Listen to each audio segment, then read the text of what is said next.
Hi, and welcome to episode 86 of Philo, the Players.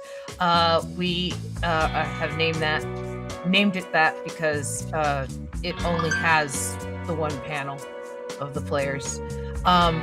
This is my wonderful co-host, who's oh so smart, knows so much more about comics and independent comics and artists and their story arcs as people than me, Miss Robin Fisher. And so she's going to be my co-host today, and she's going to guide the insanity that is tonight. And yeah, and so we have this is kind of where we're at. But what I'm going to do is change music. Let's do kind of a down-tempo-y thing, and then I'll reiterate what happened last show. And so what happened last show was this, which was it took me all show to draw this, but I did, and Kay says hi, Amber. Hi, Robin. Hey. And hi, Kay. I hope you're feeling well. Hope you're doing well.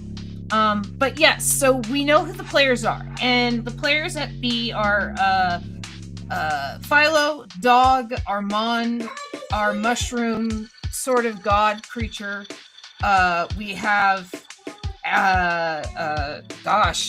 Venom, olive oil head thing, Meow, Otis, who is a Philo, Willendorf, Dumpty from the Polka Dot Door, a representative of the Kaiju Council, which is Gamera, and then we have Cthulhu Shrimp. And so I think that's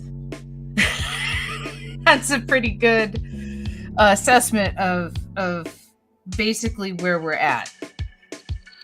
And Kay says she's doing all right, which is good. That makes me feel much better. So yes, I will copy this. I will duplicate this layer. I will make a new thing as we talk to people in the audience and try and figure out what we're going to do with these players. Oh my god, I got big again. I was tiny there for a while. Oh, I'm sorry. I didn't mean that. No, it's okay. I was just like, in my big head.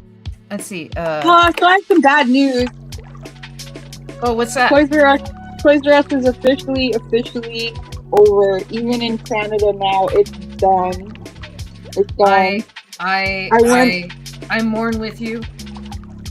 I went to their boxing, I went there boxing day, and they're like selling fixtures. The place was mostly empty. Yeah. I got a bunch of toys for less than $20 altogether. Yeah. The place has been totally picked apart. Oh, I feel like maybe that's where Philo's at, is Toys R Us. Philo's at Toys R Us? And it's like out of business. There's like a Spirit Halloween sign hanging from it. You know what I mean? The Blockbuster Video in the background. Yeah, with like a Circuit City. It's like the Dead Bluff. Radio Shack. Yeah, you know. Sure, why not? We could do that. They had a sitcom, what was it, like 2 years ago, that was all about like the last Blockbuster Video in the country. It had Randall Park in it. You know, the Asian guy in all the Marvel movies, and then he's the agent that's always busting Ant-Man's balls. Yeah, and does the magic. Yeah, I know the actor. Yeah, so and it was like the last blockbuster in the United States, and I enjoyed it for a sitcom. It had merit. But sometimes that happens where like a show you really like gets canceled. You know? Are you spelling the R wrong on purpose? You're right. It is R. Okay, sorry. I didn't know if that was. Yeah, you didn't want to get dinged in a trademark lawsuit or something. I was like, oh, maybe she's doing it different. I just have like dyslexia and. Oh, okay, that's cool. You know, no, yeah. I wasn't criticizing. I've always been a really bad speller. Like when. Oh, me too. I'm pretty bad. Yeah, when autocorrect came around, I was like, oh, good, it hides my spelling. The last. I don't use autocorrect, but I love the spell check. Spell check was my most favorite thing. Let's see. And I was using Grammarly there for a while, and then I realized it was AI, and so I stopped. Well, they weren't always AI, you know, like for a while. Yeah, I stopped using it a couple of years ago. Yeah. It used to be like just your grammar, but I don't know. Yeah, but maybe I was delusional. Maybe it was AI all along. Well, there's good use of AI and there's bad use of AI. Good use of AI is like scanning the bottom of the ocean and finding anomalies like shipwrecks, right? Like, you know, being able to differentiate the difference between this kind of ground and that type of ground, and they're able to look into fossils without digging into them, right? You know, with AI. And, you know, other kind of uses of AI have been really kind of exciting. But it's the encroachment upon the creative space that I don't agree with. Right? When it's the scientific space and when it's in search of something greater rather than the replacement of, like, I can be in support of it, right? And people say that, like, oh, AI is a tool. And there's some artists I've seen that have used it as a tool very well, like Eric McMillican, who I, was on Graphic Smash with, who is a comic artist, you know?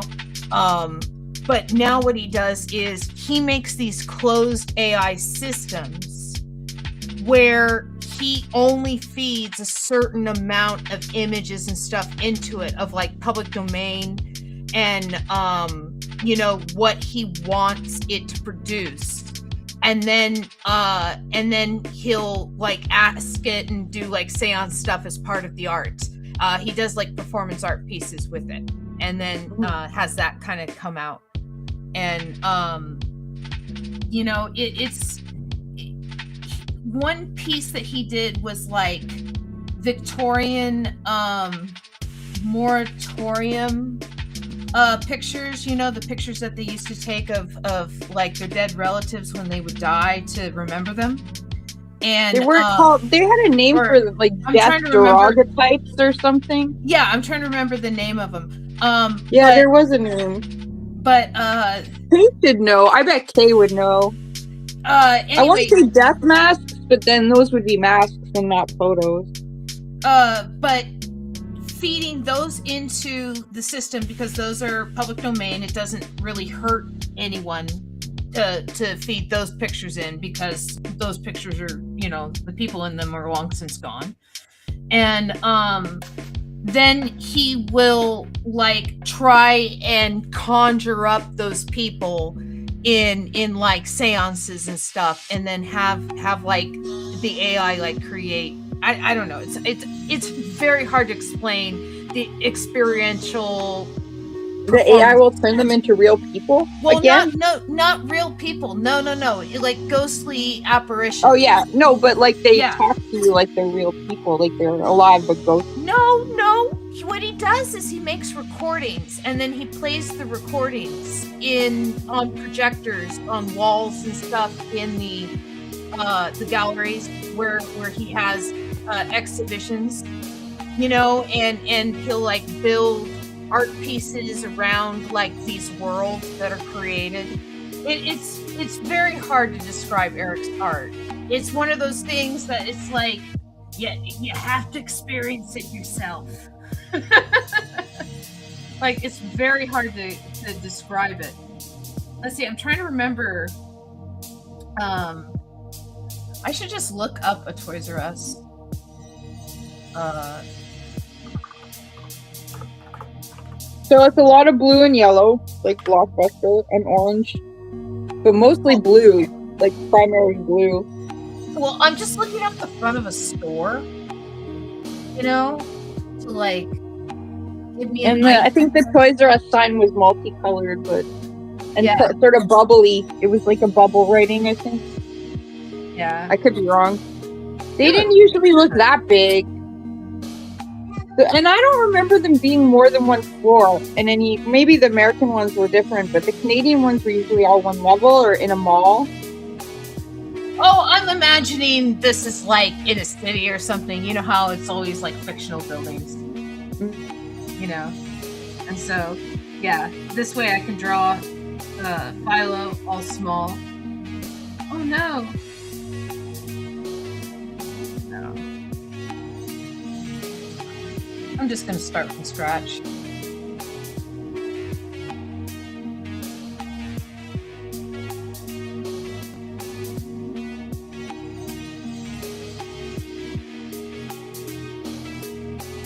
But yeah, a lot of what I got was comic book stuff. I'll go get it and I'll show you. Ooh. Yeah, how was your Xmas? Santa brought us a tree, but not a real tree. Santa stayed up all night Christmas Eve making a tree out of wrapping paper on the wall. Because we didn't really have a tree. So I thought that it was important for Christmas magic.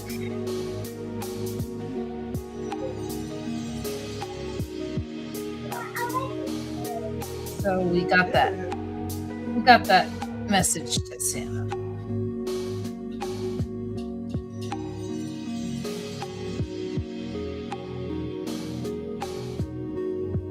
All right. Okay. Now we'll go. Oh no. Okay. Should be down here.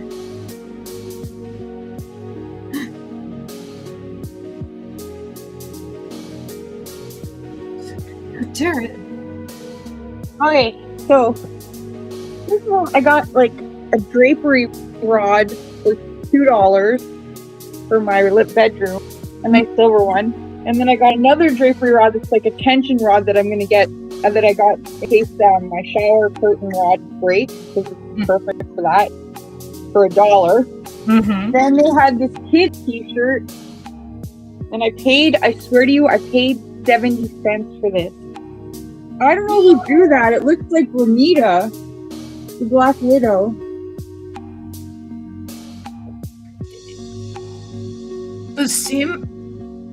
How do you say his name? Buscema? Oh, Sal Buscema? Yeah, maybe it's Sal Buscema. It looks like it might be him, but the thing it doesn't depends, look like Ramita's face. But here's the thing, okay? It depends on who's inking. Yeah. Okay? It depends on who's inking too. Because, like there were some people who inked Jack Kirby really, really round, and there were some people who inked Jack Kirby really like But this is look at the size of this thing. It's like a little girl's shirt. It's really small. It was good, Annabelle. But I'm gonna cut it up and use it. I mean, this thing was 70 cents. Yeah. Holy cow. And then I got this. This is Lupita Nyong'o's character in the Black Panther series of movies. Yeah. He was like $5. Jessica Drew Spider-Woman, like $4. Nice. And some weird black costume I'd never seen before. And then this is like 40 cents. This pack of puppy Care Bears stickers. Those are adorable. I love those. Yeah, they are really cute. And they're puppy, so they're very 80s. And then I got Captain Marvel from the Marvel movie, Miss Marvel from the Marvel movie. She's my second Miss Marvel toy, but this one's based on the actress, so, and she's a really cool wonderful chick. And I really loved the TV series. I thought she was really excellent in the TV series, and the movie was a lot of fun. Well, she used to write the series, the comic too, right? She eventually did end up writing the comic, yeah, but only because of TV series. And then look, it comes with a random Flurkin. Ah, sure, why not? Well, they're in the movie, so I think it's excellent. Yes. That's so I'm upset about the demise of Toys R Us, but I'm pretty happy that I got this swath of stuff for $20. Yeah, it's it's bittersweet because exactly that's the word. I remember just a sec, I gotta fix my Huion. I remember being there we go. Okay. Being little and going there for video games, right? And like saving up all my money that I had worked for, that I'd earned, from like doing extra chores and just I don't even remember where it came from, but saving it up, and there I am, like, oh, I'm gonna get Sonic the Hedgehog 3, right? Yeah, and it was like a pilgrimage for me, because like I'd go every time I had a bit of money, and you would see toys that you would never see anywhere else. Like you'd see the most random stuff, and I loved it. And then on top of it, like every Christmas I'd get a gift card from one of my parents or my brothers, and it was just so much fun just to take the time and just wander each aisle and see everything. Well, do you think it was greed that ruined it, or do you think... I'm gonna guess it was the same thing that happened to Joanne. Yeah, what's that? Well, it was like a hostile not a hostile takeover. It was a takeover, and the company that bought it just like ran it into the ground. They didn't invest in it or anything, and when it went to bankruptcy, that was the end. So you think that they did it to liquidate assets? Well, yeah, because they sold all the American ones, 2 years ago? Mm-hmm. And the Canadian ones were still around. Yeah. And then, I think it was last year, they announced that all the Canadian ones were going to be shutting down. But then, the one in St. Catharines didn't seem to be shutting down. It didn't seem to be putting anything on sale. I was going to it once a month for 3 or 4 months there. And then, I don't know when it happened, but someone I saw on Reddit mentioned that this is it. It's done. The place is picked over and practically empty. I was like, dang, I better go check it out. So I went on Boxing Day, and the guy was right. There's a bunch of stuffed animals, a ton of CDs from H&M. There's a bunch of Nerf guns, some dolls.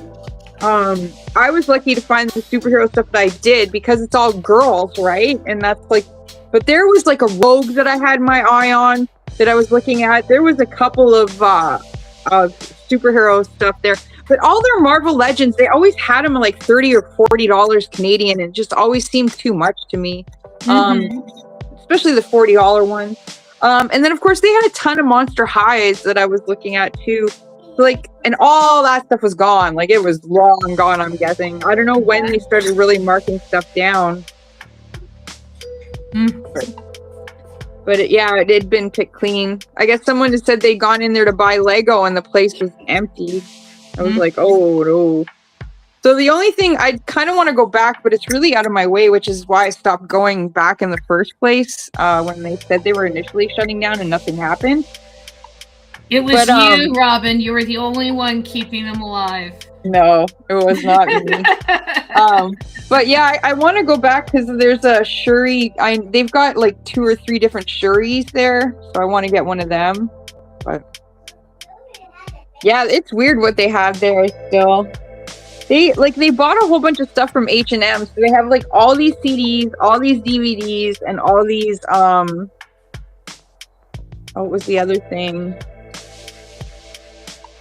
Like, that like didn't belong there. yeah, it was like they would have like these Korean box sets, and some were like, but they were all about bands and stuff, and they would be like photo books, but also like lyrics and stuff. Yeah, just really strange stuff. But, Yeah, it's like, why is this here? but yeah, I'm pretty happy with the dollar drapery rods. Those things are cheap, honestly. Yeah, no, we went out on Ian's birthday, which is the day after Christmas, and got him a nice tie, and Annabelle got some nice bracelets, and then we picked up a blender. And then the one nice thing that we got ourselves for Christmas was a new bed. Oh yeah, those things are cheap, but they last a long time. You have to invest in them. Yeah. So shoes and bed. That's what I've learned growing up as an adult, and that's my wisdom to you after 50 years on this planet. Shoes and beds are two things that it pains you, but you have to spend a lot of money on them because you will be in pain in the future if you don't. Yeah. Your feet and your sleeping back are like the most important things I think you probably need to take care of. Yeah. Okay. So yeah, bed and shoes. Everything else we can cheap out on. Haircut, clothes, like everything else. You know what I mean? There's you can always cheap out in one way or another on those things. But bed and shoes, you should never cheap out on. Because I cheaped out till I was like 40 on shoes. And then I was like, now I can't do it anymore. I gotta. And then now I get these expensive leather Italian Geox. I think I wear like New Balance, you know? No, I think I still cheap out on shoes. Eventually your feet will make you regret it. I'm just letting you know. You can. It's like your tummy, right? Like that's another thing. When you're young, you can eat all the garbage you want, but now I can't eat bacon. Really, there's a lot of fast food I really shouldn't be eating because the next day I don't feel good. I can't eat Indian anymore, and I loved Indian food so much, but there's just one of their spices really doesn't agree with me anymore. So it's like, you know, your tummy starts to get I don't know, unsensitive. So. There's all these things when you're young that you can get away with for a while. Oh, don't get me wrong about it. Like I definitely got the tummy issues. You know, for over 10 years I couldn't eat beef. Oh no. Yeah. Was it just too heavy in your stomach? So when Ian and I first met, I wanted to impress him, and so I barbecued a bunch of hamburger patties, but I am not a good cook, and I had my patties too thick and the fire too hot, so the outside was charred and the inside was not cooked. And so Ian and my grandmother were smart enough to like cut into it, and thank you. They were smart enough to like cut into it and go like, oh, you know, we you know, don't really want you know, to have to deal with like stomach issues later. And I'm like, no, botulism. It's fine. And I ate it, and I shouldn't have eaten it. And the moral story is trust your elders. And I had over 10 years of stomach problems where I couldn't eat beef. And what saved my stomach, what got me where I could eat beef, was getting pregnant, actually. And my stomach had to make an ecosystem for my daughter. And in the process, it fixed its own. And, you know, that was like a weird fix that I don't think anyone saw coming. Oh, bodies are weird that way. Yeah, and so, like, I've told the doctors that, and they're like, oh, that's weird. And it's like, yeah, I know. But yeah, so, or they think you're lying, you know, when you're like, yeah, I had this stomach problem for years and years and years, but this is what fixed it. And they're like, uh-huh, yeah, sure. And it's like, yeah, whatever. I don't need you. I don't need to talk to you. Women's You're not the clinics, doctor for man. me. I mean, they're not the all solution, but they sure help. Well, it depends on the doctor. Like some doctors you just don't click with. Other doctors, it's like, oh yeah, totally. Like, this is how I feel. This is how, this is what's working. This is what's not working. And they're like, yeah, well, if you do this and blah, blah, blah, and blah, blah, blah, you'll feel better. And it's like, oh, okay, that makes perfect sense, right? Mm-hmm. But I don't know. I've had both. I've had good doctors and I've had bad doctors. Doctors that like dismiss you simply because, like, have you ever had a doctor that dismissed you because you're a lady, because you're a woman? Like, your symptoms and stuff? My current doctor dismisses me because he thinks I'm old. He thinks And you're he's old. older. He's older than me. He thinks you're old? Yeah. Whenever I come to him, he's like, well, you're getting old. You're getting old. He's the worst. I can't stand him. I've been lazy. I need to get a new one, and I've really been lazy about it. But eventually, I'll get a new one. Yeah, I would get a new one. When I asked him, because I'm in perimenopause, and I think I've started menopause actually, because well, I think so. But anyways, I was just saying, I've started perimenopause, and I just wanted to know a little bit more about it. And what he said to me was that it's you're going through a change. You have a lot of hormones going through your body. He said, but nobody gave you any drugs or hormones or anything when you were doing it when you were a teenager, and I don't believe doing that now, so I will not be giving you like no hormones or. It was like, no, what? No, that's not cool. Okay. A, No. That's not your choice. B, shut up, man. And C, I didn't even ask you about that. Like, no. But so that, like, that's why I got to get a new one. No, that's like, and for him to just bring it up out of nowhere like that means like, it's a fight. Yeah, I know he's already had this discussion with another woman. Yeah, and it's like, no, that doesn't. That's like a lot of red flags right there. Mm-hmm. I agree with you. Yeah. Kate says I roll in capital letters, and she's not wrong. Yes. Yes. Let's see. What? I guess that's a Toys R Us. I should add the Spirit Halloween, I think. Over the I top do love of it.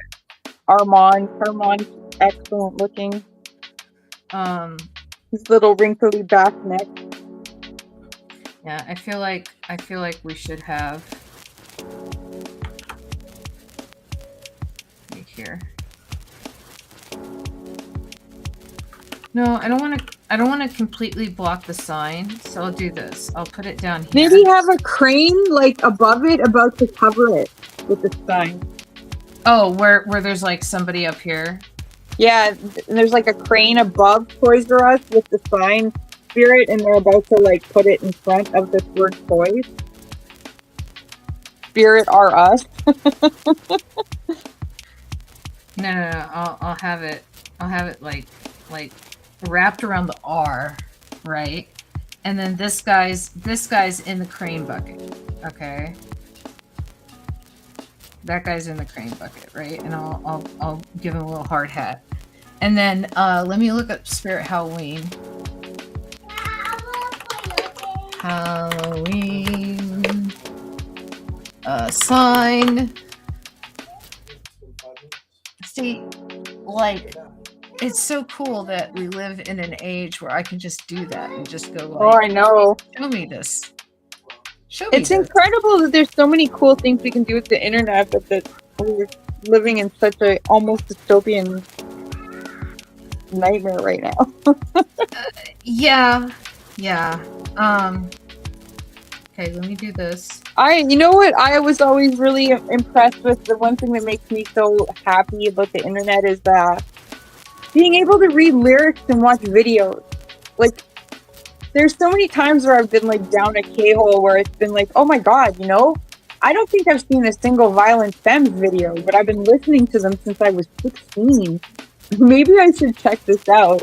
Because in the olden days, you would sit in front of your Much Music, which was our Canadian MTV equivalent, and you would hope that they would play a video that you liked of some obscure band that you would pray, or there would be a specific show that would only play those alternative weird videos of the weird bands that you like, right? Yeah. And if you were lucky, you saw something. But most of us had lives. We didn't sit around watching MTV all day, or I didn't. Did you guys have VH1 up there?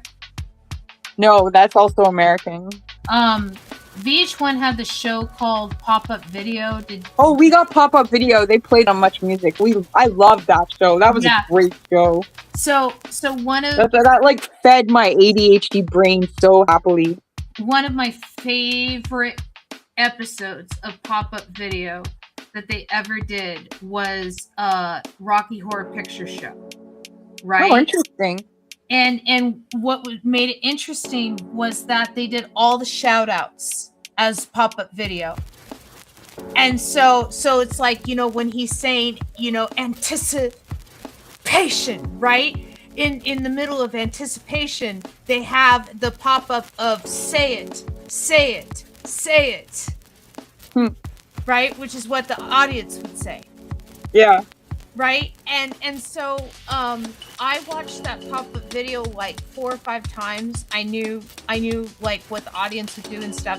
And then the only time I've ever really done a midnight showing was at San Diego Comic-Con, where there was 22,000 of us. Oh my god. And that would have been insane. Yeah, and so I was like, yay, I know what to do.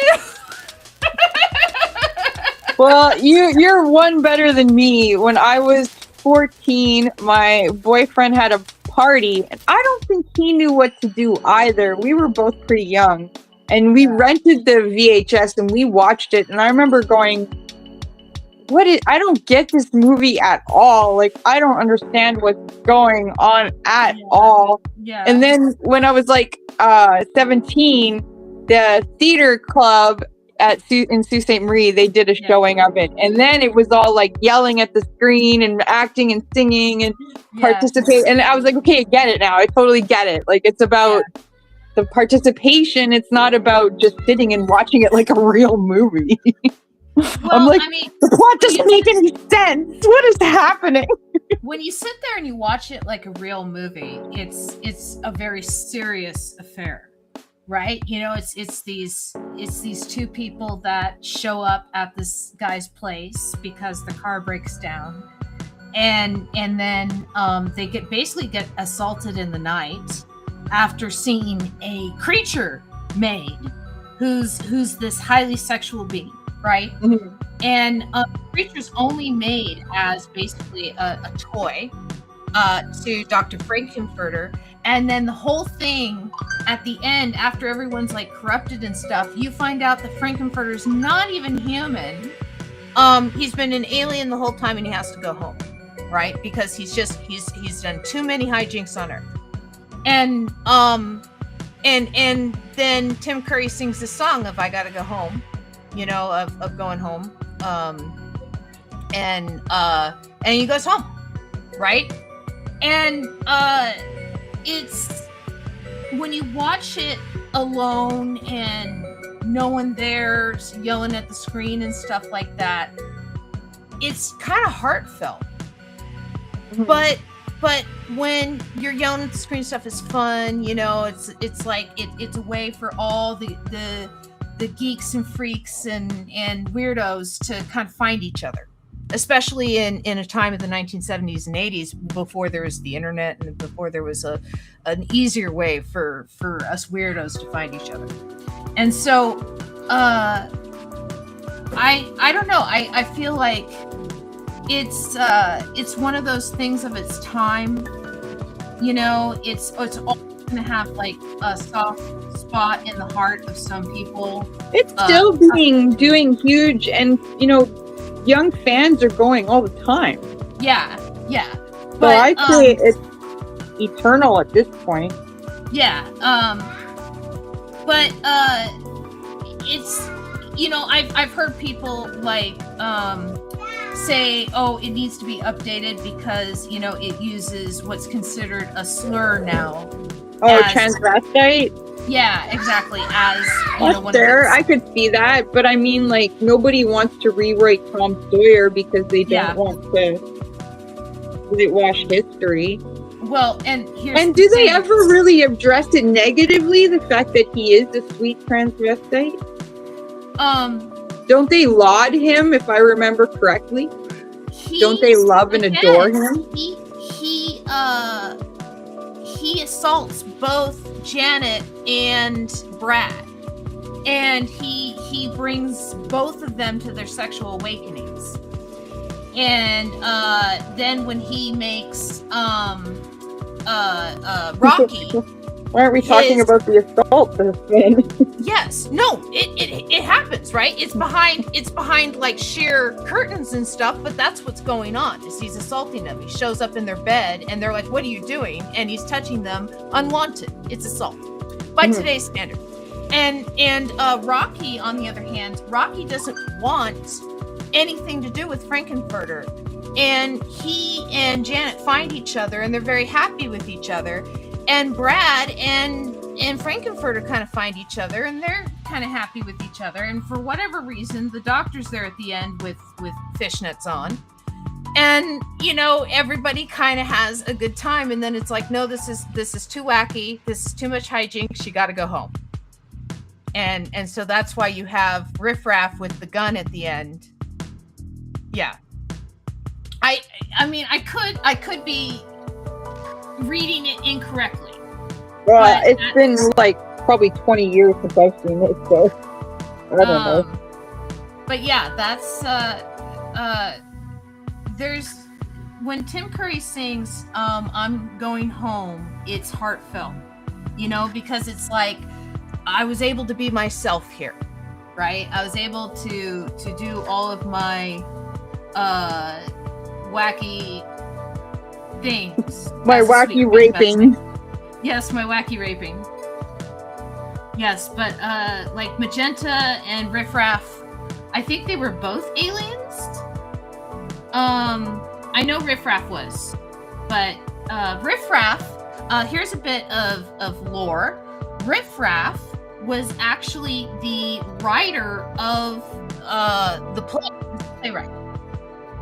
And so the actor playing him. And so he's the guy who wrote all the music and. Oh, that's cool. Yeah. And then, yeah, it's kind of cool. The guy who played Brad, he starred in the show Spin City later on with Michael J. Fox.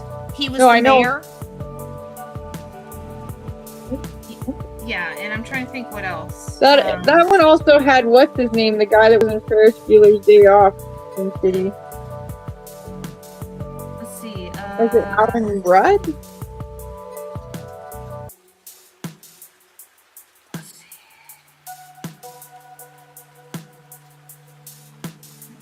That's not correct.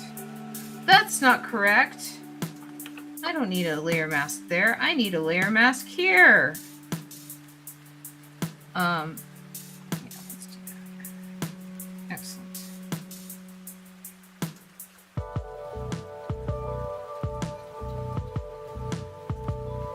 Alan Ruck, not Rudd. Alan Ruck. Yeah, that guy was in Spin City too. Yeah.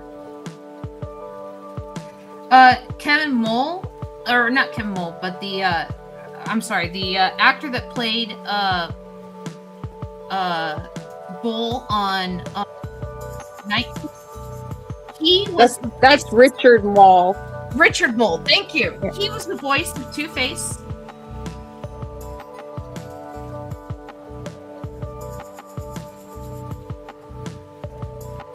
So he was the voice of Two-Face.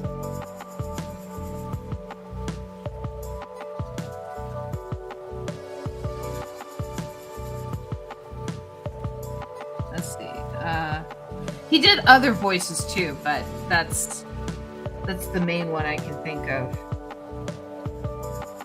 Oh, I do need a layer mask on both of these. Okay, mask selection.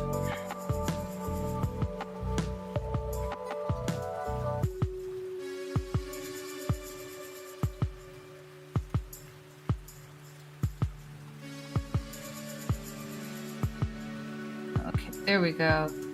I swear I'm going to be done with this panel anytime now. I'm just taking my time. No, I don't like have it. any guests. It's elaborate and it looks good. It tells a lot in one scene. Well, the Spirit Halloween was fun to draw. Let's see.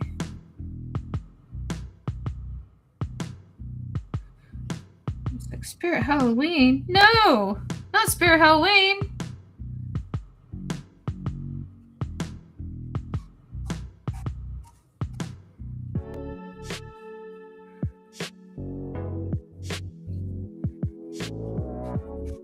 Yeah, and then I did a couple ropes.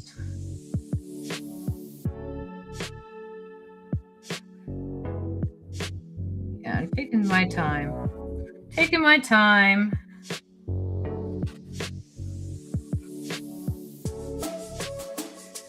Try not to kill Philo with everything. In fact, what I will probably do is go back and redraw these lines in. Into the mask, at least. Okay, let's do that. Let's put that there. Let's go back to this one and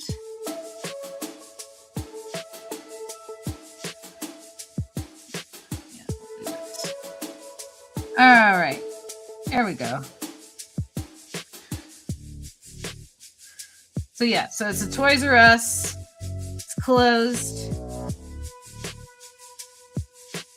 Let's add some shading. Oops.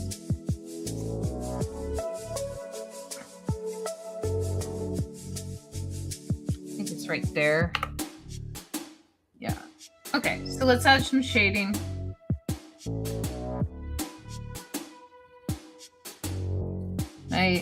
I have to reset up my file. I used to have a really nice like mask on it and everything like that, but I don't have that anymore.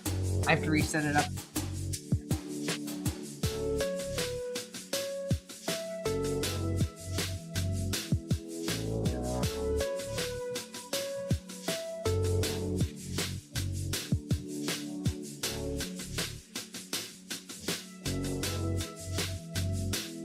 Yeah, Ian and I've been, his work, sometimes stuff will get shipped and it'll like get bent in transit and it won't fit right and they'll send it back, you know, and then you get these like errant models, right? Or like the box will be all dinged up and so they send it back and then you get this like errant model. And so they'll just distribute it around the office. They'll just be like, you know, here, have a model. And so Ian's been bringing like some models home from work that we've been painting and like spending a lot of time like just sitting and painting and talking and working on models and stuff. And so I have some Terminators over there. What they're called, which are a type of space marine. And I didn't have instructions when I put them together, and so I put them together wrong. And so I'm just telling people I kit bashed them. And, you know, like, I don't know. Warhammer's very strange. Do you know anything about the Warhammer lore? Yeah, my old co-host is really big into Warhammer, although what he does is he repaints them for his own wars. like the Boer War and the African something or rather War of 1789. Oh, that's cool. Stuff like that. His stuff is very historical oriented. Oh yeah, so he'll paint them with those kinds of honors and stuff on them, but they're the Space Marines. Well, maybe it's not Warhammer, maybe it's something else, but it's still the same idea as Warhammer, where it's like the little figurines and you're fighting with them. They're all they're all soldiers. They're still little figurines. Yeah, well, Warhammer is very specific to like this dystopian fiction. Yeah, I've seen the robot, well, not robots, but they're just like, they look a lot like some of the characters in Heavy Metal magazine. Well, it's a story that you definitely, like, you could see Warhammer stories in Heavy Metal. Like, they would fit right in, right? Like, he was describing to me that Warhammer is, like, after Dune, it's after The Matrix, it's after, like all these other the fake sci-fi timeline of, like, we have the war with the machines and then we defeat the machines and we it's like human energy that replaces machines, right? Well, in Warhammer, that human energy is tied in with evil demon energy from like portals and stuff and like the warp, and so think like in Dune, the worms that can travel through space time, right? Imagine them doing that through like this warp, right? Only like they carry stuff with them when they do it that like makes them crazy and things. And so things start to get like corrupted over time. They actually like elves bring like a god through at one point, and like they start like worshiping the technology that's not technology, and there'd be somebody who's like really good at something, right? And so they would like take off all their arms and legs and then like take out the parts of their brain that are like a personality and then like plug them into the machine, and that's their function, is this thing they were really good at. Right. Yeah. Really so it's like, yeah. So it's like dystopian fiction. And describing that there's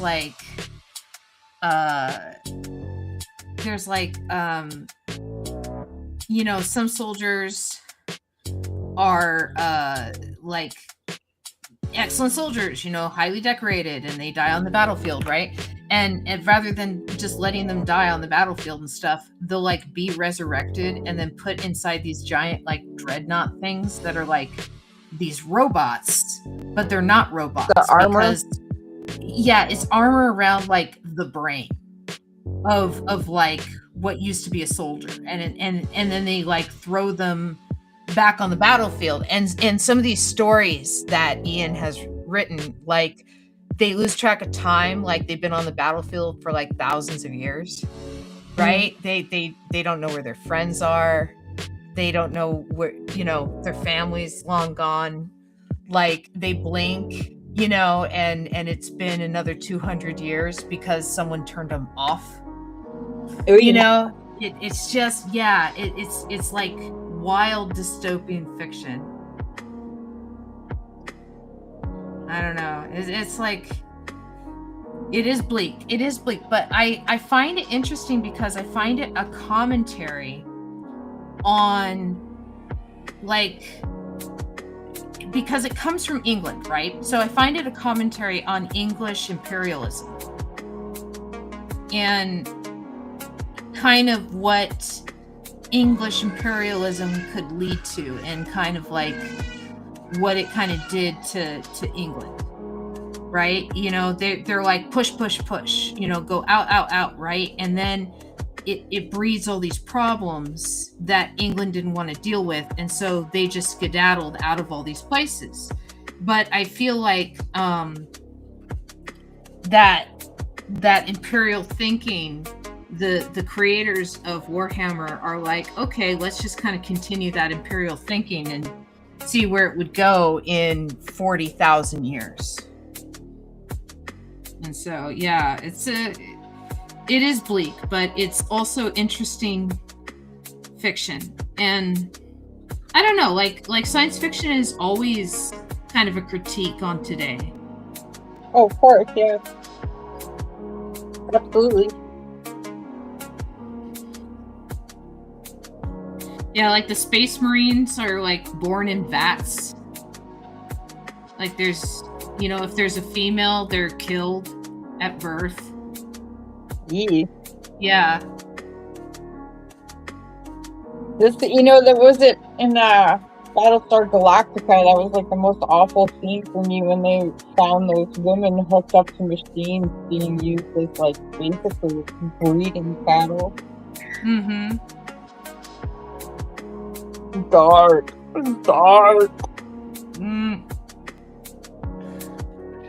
Did you ever read The Giver? No. They made that a new movie, right, with Jeff Bridges? I don't know if I think they did. I didn't see the movie, but there's a scene in the book, and I'm sure they put it in the movie if they were true to the book, where the kid that has the gift to receive the memories from the old man is hiding at his father's work. And his father works at basically like the birthing place where all the babies are born. Mm-hmm. And the babies, I believe, are born in vats. I think they're like, they're all test tube babies. Mm-hmm. I don't think that they're I don't think that it's like live birth, right? No, it is live birth. That's right. So it's live birth, and then a woman has twins, and so they bring the babies into the other room, and he's very happy with both the babies and everything like that, and the boy is seeing his father with the babies, right? And he sees him put one baby down, and then the other baby he sees he puts a needle into the center of his head and injects something into him until the baby dies. Yeah, and and then basically just dumps the body. And this is part of their society's population control, right? But it's, it grotesque, the kid freaks out and, how could you do that? And he confronts his dad. And like I said, I don't know if the movie stayed true to the book because I can't see them doing that. Yeah, killing babies. But that scene has stuck with me since reading the book in school. Of like the fact that he was so happy about it, bouncing the baby, and then he puts it down, and he just sticks a needle in its head and he injects it and it dies. And he sees nothing wrong with that because his society says that there's nothing wrong with that. Let's see. Okay.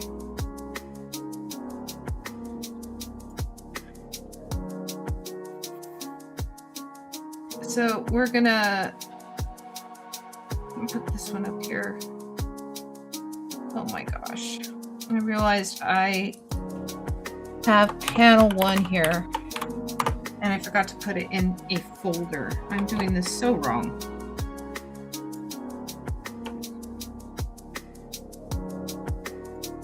Yeah, see? Okay. And we'll do that. And then okay, we'll do this. So what happens after they show up at Toys R Us and the last Toys R Us is closed? And I don't think I'm going to get sued for having the Spirit Halloween, being lifted. I don't think you should be sued. just the location.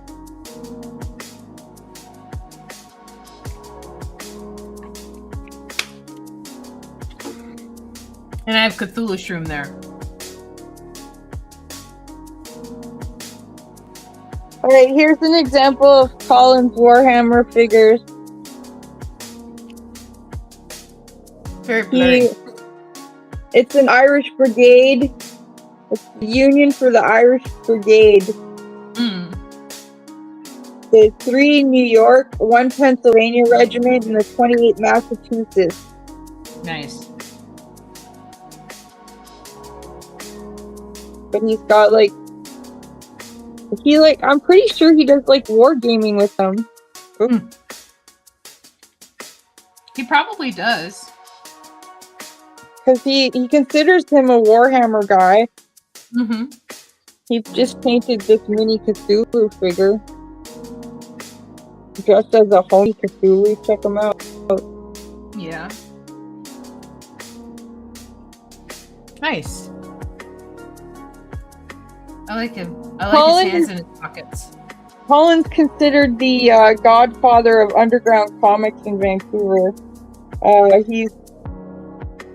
Because of Colin, I got to interview Harvey Picard. That's cool. Yeah. That would not have happened without Colin here. I think I can do a better job of showing a better picture. I got to meet Picard at Comic-Con. I want to say 2001, 2003, something like that. It was the year that his documentary came out. Mm-hmm. Yeah. And Aaron Zolan was one of his artists, and I was gushing over Aaron Zolan. We were sharing a booth at Modern Tales, and I was like, oh my gosh, you got to work with Harvey Picard. I think he's awesome. And the fact that he made comics just about his life when everybody was doing superheroes. And I just think that's so neat and blah, blah, blah. And Aaron says, hey, turn around. And I turned around and it's Harvey Picard. He had been hearing me gush about him for I don't know how long. I don't know when he walked up, but I was like, I was, I don't know, 19, 20. I was cute. That's cute at the time. So now what happens? Now what happens that they are there and we have all these players. Are all the players there? Do you think that they should try to rescue Toys R Us? Or do you think that they are despondent and then move on? I don't know. I drew Cthulhu Shroom there. So I don't know if there's a bunch of people that showed up all at once and they're like, oh no, Toys R Us is closed. Or if it's there's people that are going, whoa, what a great costume. I can't wait till Spirit opens. Cthulhu Shroom is confused. I admit that I am excited when a Spirit Halloween does open. I admit I do like to go in there and see what they have. And here's the sad thing is I used to work in the local costume shop that the Spirit Halloween put out of business. Mm-hmm. And I still love Spirit Halloween. It sucks. They got me good. Okay, so maybe that's it. Maybe the Spirit Halloween is somehow nefarious. Maybe they're the ones closing all the shops. Maybe that's what they noticed is that all the shops have a Spirit Halloween. When all the workers are zombies, there must be something going on. Yeah. I don't know. What do you think? Hey, I think you're the only one watching right now. Yeah, I think Kay is the only one. They each choose their own special toy. Then they could have flashbacks of them as kids, and you could see kid versions of everyone with their special toy. Well, I guess Armand would have a shell, right? Because he's an octopus, right? Octopuses, their shells aren't shells; they're membrane. Well, that's what I was saying. Is his toy would be a shell. Oh, I see. Yeah, that makes sense. to hide know? in. They do hide in shells sometimes. Yeah, and or like glass bottles and stuff like that. Like if they find them, they like that because other fish and stuff will try and attack them through the glass and can't. And the octopus is like ha ha ha ha ha, and then they get too big for the glass and they have to. My food's here. I'm just gonna be a minute. Okay. Okay. So they each choose their own. Okay, you choose your own weapon / mask. Oh, my poor girl. Okay.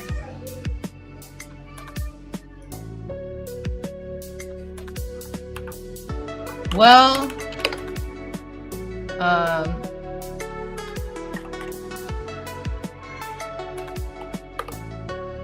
we might as well.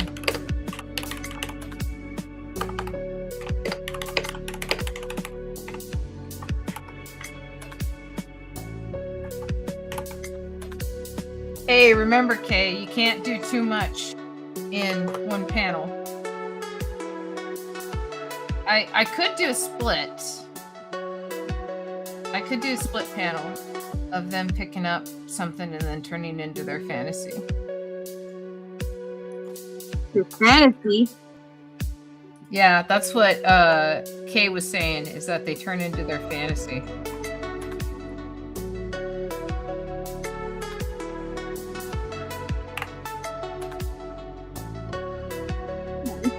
I am still having like Huyon problems. Huyon! What's going on, Huyon?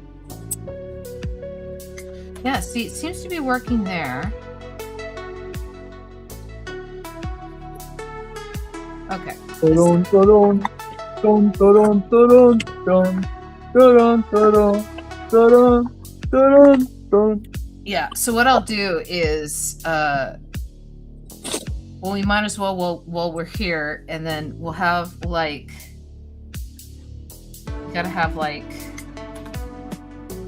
the aisles.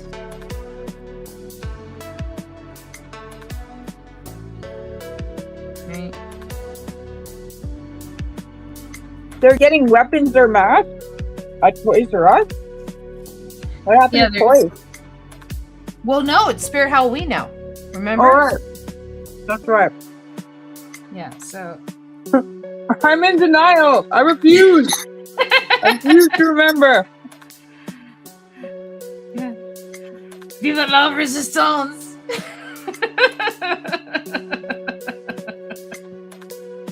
Viva la jouette.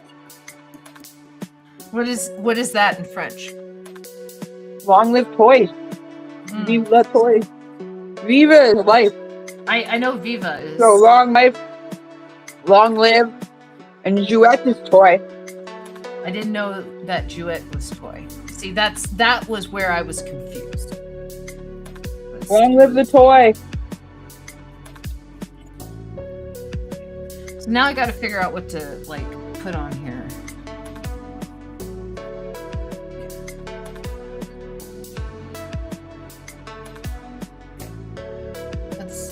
Kay thinks one of them should lust after Uncle Fester.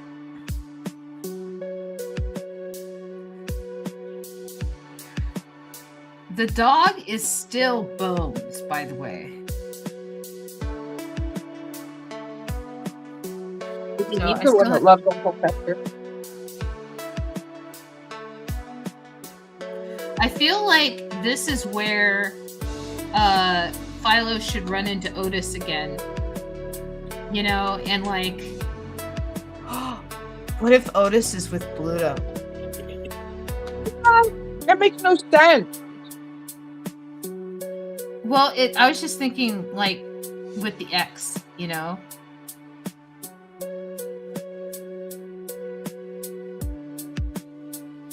I don't know, do we really need to revisit Bluto when we've already got olive oil? Bill? Well, Bluto's a skeleton. We haven't seen Bluto in a while. He never got his flesh back? I don't know, did he? He was skeletized, and then the last time we saw him was on Sally Turtle Raphael, and he was kicked off stage, and I think that was the last time we saw him.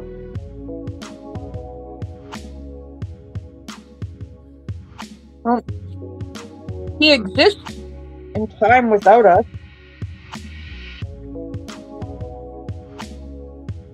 Why wouldn't he have gotten his flesh back? Maybe he looks really good.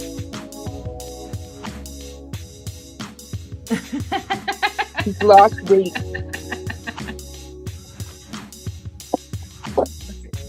Let me turn this chaos into like something somewhat resembling a panel.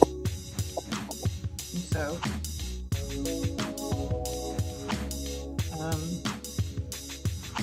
yeah, we'll have like wigs.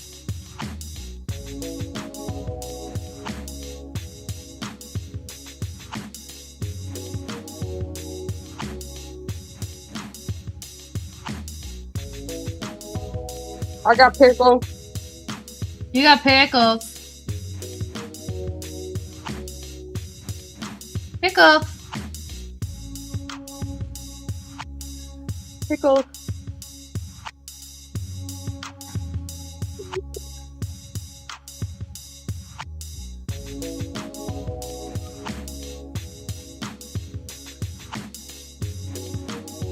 Yeah, Ian goes back to work on Monday. And Annabelle doesn't go back to school for another few weeks. For another week, I believe. Wow. Yeah. A lot of Annabelle mummy time. Yeah. Yeah, she Grandma sent her a unicorn robot for Christmas. Whoa. And so that's intense. It responds to hand motions. And it's interesting. You like wave it on and stuff, you know? Yeah. So like it walks and walks? Yeah. What does it do? It walks and makes noises, and you can put it through a maze, and it will navigate through a new maze. It comes with a controller. It sits and jumps. Do you think it's a real robot? It's robot as in it's non-autonomous. You know, it's not, it doesn't think for itself or anything like that. You know, It's not like, yeah, you know, but it does have sensors in it, and I'm like, I hope those are sensors and not like cameras. You know what I mean?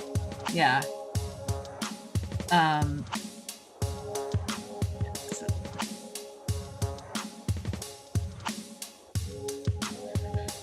then we'll do scary face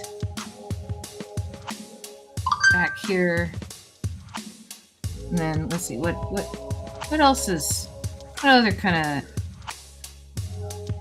Why is A&W just so good? And then let's see, we'll do that, and then I'll do the skull, kind of the skull. Pierre, hi. Let's see. Playing in reference to what? My pickles? I love pickles. Me too. I love all kinds of pickles. And sometimes you like you get a really good one, you know, and you're like, yeah, that was worth it. That was worth getting. My thing is like delicatessen deli pickles. I love them so much. They're different from all other pickles, and they're the best. And when I was in China, I couldn't find them anywhere. And at one point, I got really sad because I was watching this Adam Sandler movie called The Cobbler. And he goes into this store that's nothing but those pickles, and I was so upset. I was like, I want those pickles so bad. But now I can get them whenever I want. I'm trying to remember the name of the Jewish deli, but there's a Jewish deli that Elliot Magan treated me to matzo ball soup at, and they had the most amazing pickles in Los Angeles, and I cannot remember the name of the deli, but like it was so cool that like I took comics there multiple times because they were open until like 4 a.m. You know, I think they opened at 7 a.m. You know, so they did have a period of time where like they were closed, but like it was great to go there for like a tuna salad sandwich after you just did a stint of comedy.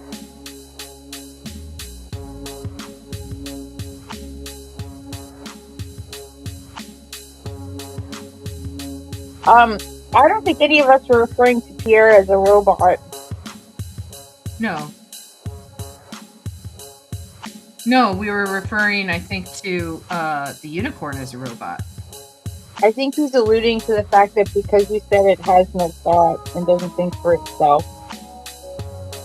Because earlier Pierre says, I don't think for myself. What are you implying? He's being silly. Ah, I see. Well, I'm extremely tired. I probably didn't pick up on it. Jeez, my pen keeps losing its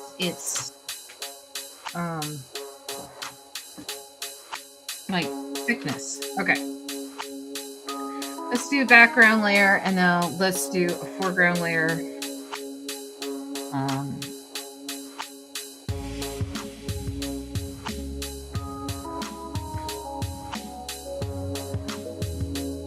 What is this? Allowed? You're using the wrong English. No one said anything about allowed. You're allowed to do whatever you want. Especially allowed to be a robot. Half of us are robots anyways. We have bionic things in our body. I think that you should consider if people would respect you for replacing your thinking with that of autonomous thinking of a machine. You know, like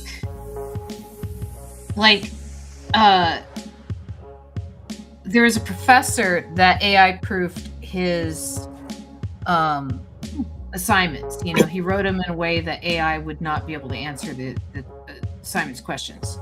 And people in his classes were like, you know, oh no, I need an extension because ChatGPT was down that day. And, you know, like just terrible excuses and stuff. And, you know, he's like, no, you need to think for yourselves. You need to figure out how to write. That's the whole point of like going to college and figuring this stuff out. And, I firmly believe that like this push for AI is to take like deductive reasoning away from people. You know what I mean? Turn us into mindless drones so that we are a mindless drone of workforce. Yeah, and critical thinking, you know? Where you like, you go, is this a good idea? Should I be doing this, you know?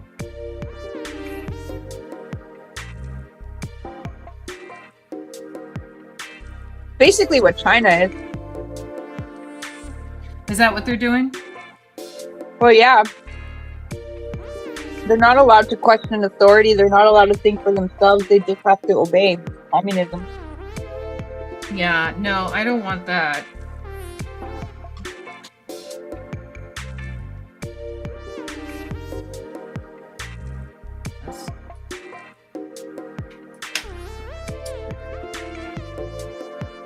Thank you. I keep thinking about how our future is turning into the future of Battle Angel Alita. Oh, where there's a giant island that's just throwing trash down to Scrap Iron City, and the rest of us are surviving off of the scraps. Yep. So you think that someone's gonna just go whoopsie doodle to a battle angel, just toss her to the side, whoopsie doodle? I'm just seeing that the poor will be separated from the rich. The rich will be safe and happy, and the poor will be downtrodden. I guess it's a lot like Fifth Element too. There's a lot of dystopian things like that. What I also see is I see and it was about organs too. I haven't seen the movie. I've only read the manga and seen the anime. Yeah. It reminds me of this book called Arslan. I think I've spoken about it before, but it's a book where a man literally does take over the world, right? But then,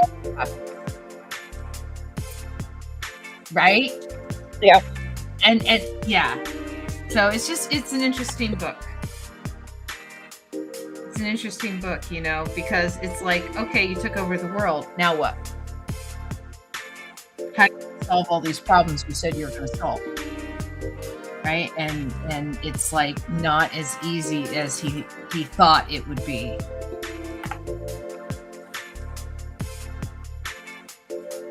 Okay, I think I can probably finish coloring this in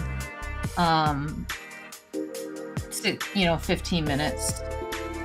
One of our watchers says that his issue with AI is that sometimes it doesn't give the correct answer, or it makes up sources or quotes. Yeah. That's because modern AI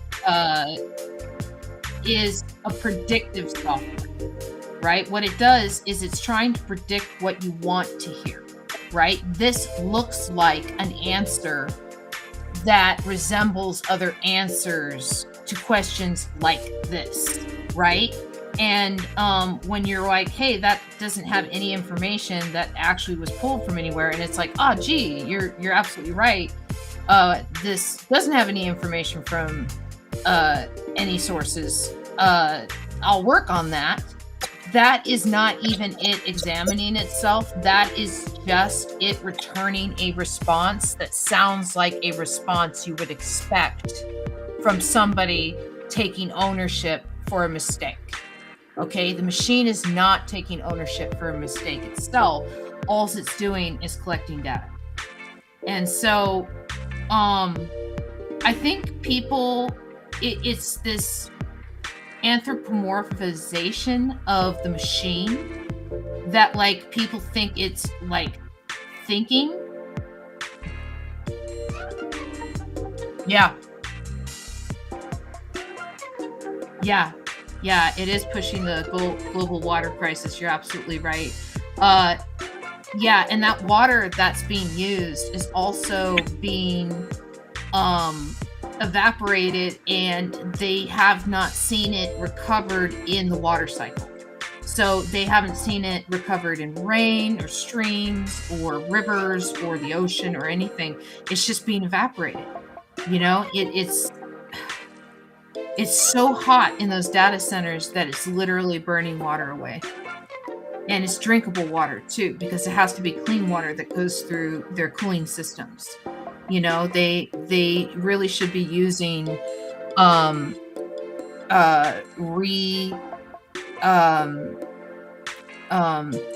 repurposed water. You know, water that has gone through sanitation and can be used on like lawns and stuff like that. If they can use that water for their cooling systems, that would save so many problems. But, you know, really, I'm not a fan of the data centers. I don't have a bed in my shop. I don't think she has a water bed. No, I don't have a water bed. Nope. I have a cat. Water beds and cats don't mix. That's true. Yeah. I had a waterbed when I was growing up as a kid, but I don't have one now. No, I'm not a fan of AI. Um, I think that AI is a cheap and obvious shortcut. And I think that it cheapens the end product, and it shows that the person using it doesn't really care about what they're making, because they would rather a machine make it for them. So, like, It's like a Cole's note. Did you guys have Cole's notes? Have what? Cole's notes. Did you have that growing up? I think it's called something else now. So Cole's notes used to just remember when you had to read books in school? So Cole's notes would summarize the books and the chapters, so you didn't have to read them. Oh, Cliff Notes. Yeah, I think you're right. I think it was Cliff Notes. I'm probably calling it.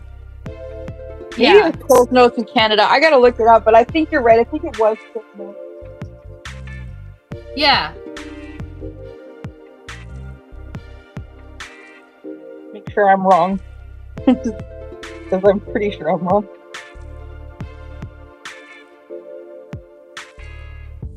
No, in Canada they are called Cole's Notes. Cole's Notes are popular Canadian study guides similar to Cliff Notes in the US. Okay, I just wanted to, because there's a bookstore called Cole's, so I was like, oh, maybe I'm confusing the two. But no, actually, I just looked it up and they're like, no, it's the Canadian version of Cliff Notes. It's Cole's Notes. No. Yeah, okay, so you're not crazy. Good to know. Yeah. Yeah, it's just that the American version is Cliff Notes. Oh, wait. So. Cole's Notes was created by the bookstore Cole. Oh, well, there you go. Okay. There we go. So we got 2 panels done. I can probably do Oh, this is interesting. We invented it. Oh, what, the Cliff Notes idea? Launched by Carl and Jack Cole, founders of the Cole's bookstore chain in 1948, the U.S. rights were sold to Clifton Hill Glass in 1958, who developed them into Cliff Notes.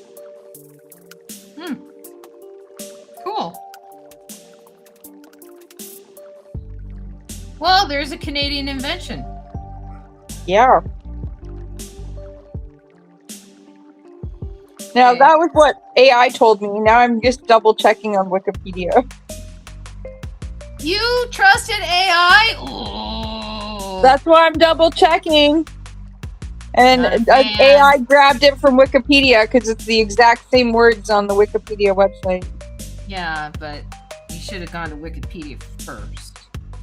I had no choice to go to AI. It's the first thing on the thing. But it would have saved you time. And you can turn that off. Here.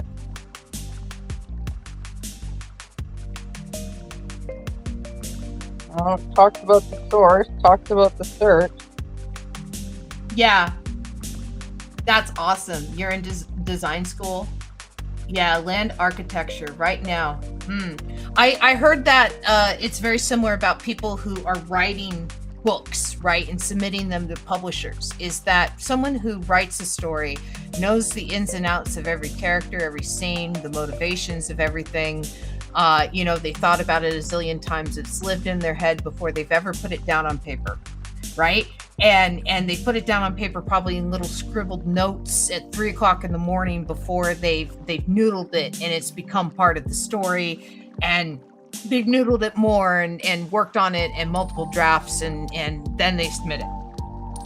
Somebody who has AI write their story, you ask them like, well, what's the character's motivation in this scene to do this? And they have no idea because they were a reader of their story, not a writer, right? They wrote a prompt in kind of story they wanted to read, and then they had the computer write it for them without passion. And so they don't understand the motivation of the characters because the computer doesn't understand the motivation of the characters. Computer's just slopping it out. and like, at least in the days of like pulp novels, right? You still had like somebody writing that stuff, even if the person didn't care about it, even if they were slinging out 7 novels a week, right? You still had somebody who was, there's still some beautiful descriptions in pulp novels, and people who just loved words wrote those things, and that's why you still have them floating around today, and some of the best stories come out of pulp novels. Like Junkie was a pulp novel, right? And so was Who Censored Roger Rabbit. That was a pulp novel, and it became Who Framed Roger Rabbit, which is one of the greatest movies of all time. But that's just me ranting. We got 4 minutes until the end of time, or do you want to end early? I don't feel like starting a new panel. I don't think I can finish one in 4 minutes. No, that's quite the undertaking. Yes. So, reviewing what we did, we have panel 1. Boop. The last Toys R Us is closed. Cthulhu's room shows up, and then, well, we might as well while we're here. So they're all exploring. And that's as far as I got. What I did do, what I can show, let me show the thing that I can show. Okay, so I have on here, I don't have the Philo Story 5 page yet, because there's just simply not enough panels for it yet, because we only did one panel. But I have page 58, which is the end of the story up. And so I got that up before the show. And then I do have the end of story 4. And then I got last episode up on the website as well. So we're like ready to go. If you're like not sure what's going on, you can always check that out. And that's pretty much it on my end. What about you, Robin? Anything you want to say besides maybe Happy New Year? Happy New Year. Yeah. Happy New Year. Hope May the force be with you. 2026 is a lot better. It's the year of the horse in the Chinese calendar. And I'm hoping that it means strength and endurance and hardworking, like comes back at you stability. Threefold. Yeah. So let me close this out, and first I will put up my end credits. Oh, you want to show it? That's look, the there's a robot unicorn. Yeah, that's her unicorn robot. Cool. Thank you for sharing. She says thank you for sharing. Yeah, that's you. I love her hair. Yeah. And it has wheels, and it is so cute, and it has wings. And it has wings. And it's really so cute. That's right. Yes. Okay. But it has the tongue out. It has the tongue out? Yeah. Why? Why does she have her tongue out? When you when you lift up the tongue, and that's where you put in like the programmer like biscuits things, and so you put it in. Yeah, and to so make her do stuff. You feed her to make her do stuff. Yeah. Interesting. That's very cool. It's a really cool design. My favorite thing is the maze finding in it, is because then we build little obstacles, and then you set it to that, and it finds its way through, which is really fun. But it has like the shortest battery life. Oh, well, that's not good. Well, especially when you're dealing with kids. Yeah. No one has patience for recharging. She's pretty good about it. We we come up with other things to do while it's recharging, and when it's recharging, the unicorn is sleeping. And so, well, everything needs to sleep. All right. Tell me that. So, this is produced by me, Amber Greenlee, panelpanel.com, Captain T, I'll get back to you, I swear. Patreon.com/ArtGlitch if you want to support me, twitch.tv/ArtGlitch, youtube.com/@ArtGlitch. Robin's fantastic, and I appreciate you so much. And everybody who tuned in, I will see